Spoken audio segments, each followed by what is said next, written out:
What's the worst thing you ever did as horny teenager? Rubbed one out while riding a bicycle. I was on a long distance bike tour in rural Wisconsin. How the F? Multitasking at its finest. That's actually pretty impressive. My parents like traveling. Even though we don't have much, we finally went to Washington DC, so we wanted to spend loads of time. I got super horny and I nutted in the Lincoln Memorial bathroom. That's exactly what the founding fathers created America for. I'm glad I decided to read this before putting the next spoonful of food into my mouth. I definitely would have choked. I masturbated in the bathroom of the Louvre because I thought it would be a once-in-a-lifetime opportunity. Weirdly enough, I rubbed one out in the bathrooms at the Palace of Versailles a couple years back because it felt royal. I thought I was home alone. My parents walked in on me and a vacuum cleaner getting acquainted. My dad couldn't stop laughing. My mom was horrified. Later on, it was the most uncomfortable dinner ever. My dad just sat there snickering in between bites of meatloaf, while the only thing my mom said to me the whole time was, "Adam, eat." Soon after that, I got the talk from my father. How was the talk like? The standard PSA, followed by a discussion about why it's a bad idea for guys to stick body parts into electrical equipment. Then the bastard thought it would be funny to warn me against planning a hookup with the wet and dry vacuum cleaner. Orgasm 10 times with an electric toothbrush in a day. 9 out of 10 dentists recommend. The 10th dentist could not be reached for comment. She was locked in the bathroom. Toothbrush noises could be heard through the door. I've heard of that and tried it but never orgasmed. My teeth were hella clean though. Used a banana as a dildo. It was wrapped in a condom, but I made the mistake of peeling it first so it just turned to mush. Went off the trail at the Grand Canyon and wanked in the bushes. That's extreme. At least you got a good view. I'm sure everyone else did too. I cut a backquote vagina in my stuffed koala from Build-A-Bear and went to town. Well, those bears are supposed to be customized for you. I put my phone on vibrate then put it next to my clit. Were you expecting a call or are you just very patient? FD a banana peel wrapped in duct tape. Then I flushed it down the toilet and it actually got stuck. Naturally I was horrified that it would come back up as my dad was sitting there plunging the toilet trying to figure out why it was blocked up. Thankfully it ended up going through and I never had to explain why a duct taped banana peel was in the plumbing.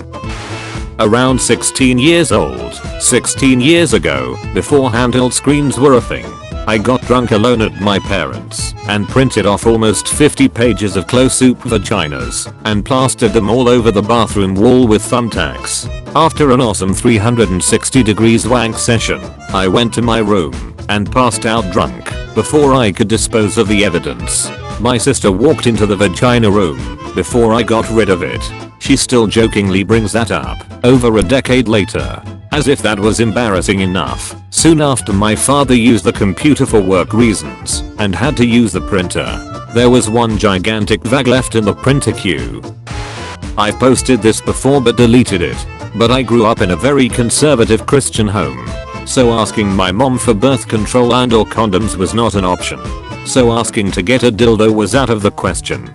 So in my infinite wisdom, I improvised and would use the glass banana from this decorative bowl of glass fruit my mom kept on the dining room table. I knew how dangerous it was, but it was a risk I was willing to take. The banana luckily never broke, but it was still shameful to have to sit at the dining room table every night for dinner being reminded of my dirty little secret. Humped a hole in microwaved watermelon. I do not recommend. How the hell did you fit a watermelon in a microwave? Asking the important questions. You can buy smaller, personal sized watermelons. Oh, he made it personal alright. I took 2 Ziploc bags and put warm water mixed with lotion in them.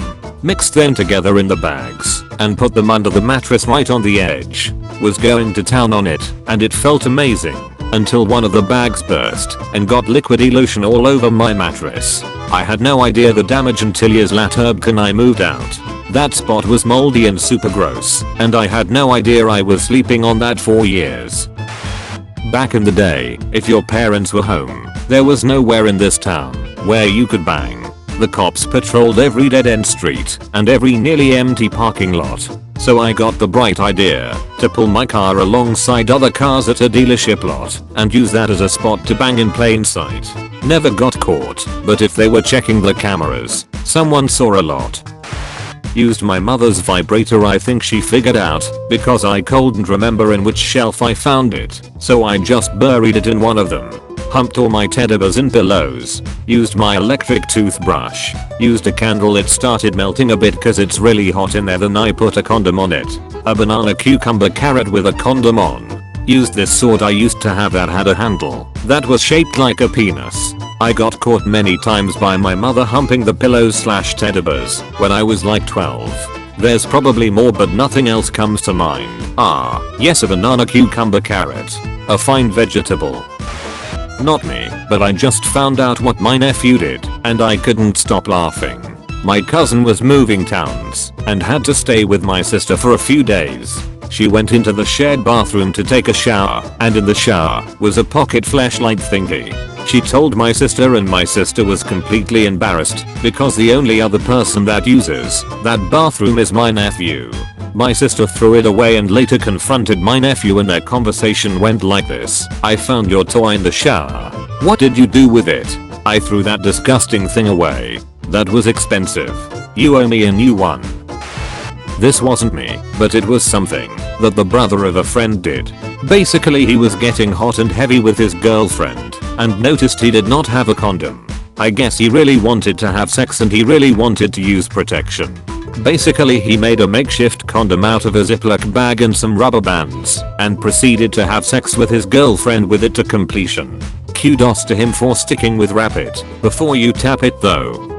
I was about 17 and I was seeing this guy and we wanted to have sex. We both lived with our parents, so he got a motel room that he paid for using all of his money from a recent cash job he just did. It was the cheapest one we could find and was connected to a truck stop. We had a sex marathon that night. I felt like a prostitute minus the fact I didn't get paid. I cringe every time I drive past that motel. Sounds pretty classy. I was out there effing in bushes and fields. During high school, make out and fool around with my ex in the back of his parents' car while they would drive us home. I would wear low-cut shirts or deliberately avoid wearing an undershirt to allow easier access to my breasts. Even made him come while we were coming back from Florida and had to hurry inside a visitor center to wipe off my shirt and wash my hands. We also fooled around in my bed at my house with the door open and my stepsister in the room. We would stop or put a blanket over us if we heard footsteps. After I got my wisdom teeth out, I was given a water syringe with a long thin tip to blast any bits of food out of the holes in my mouth. In the shower I would fill it up with water and blast it down my penis just because it felt cool. About a month later it started hurting when I peed and it would smell like salami and old Cheerios. Turns out I gave myself a urinary tract infection. It went away after I drank enough cranberry juice though. Would be effing my then girlfriend, now wife, at her mom and stepdad house. I spent the night there. They let me sleep in the bed with her, but told us no fooling around with each other. I was 18 or 19 at the time, she was 16. She lived with me at my mother's and father's house. Anyway, she had one of those beds that was metal, had those metal rods that needed screws at the top and bottom. Bed was loud, squeaky as F. Anyways, we started doing the deed. Her stepdad was at work, but her mother was home sleeping. We get almost done effing, and bed fell apart. The bed was made out of aluminum, and she had hardwood floors. So needless to say, when bed fell apart you heard about 20 or 30 bars falling on the floor. Her mom woke up, came in the room, and I'm there on bottom at full mast, while wife is on top naked in the process of getting off me. Her mom laughed and said, "Yup, we loosened up the screws and bolts." When I was younger, I discovered that vibratey things felt pretty darn good. Of course, being young I was limited to various vibrating household objects. This led to a lot of my first masturbation sessions using my stepbrother's electric razor. The worst part is that he found out and probably knew for a while, as I would use it in the bathroom which we shared and was exactly a meter from his room. But one day he accidentally opened the door on the toilet, buzzing razor in hand. We never exchanged words about it after that point. My brother owed me $60 and offered me weed because at the time he was a drug dealer, but I begged him to take me to a girl's house instead of paying me back. Ended up losing my virginity that day. She lived 30 minutes away and it was past midnight on a school night, so it was a big favor. You know, I thought I was a really horny teenager, but reading these comments makes me feel like a Puritan.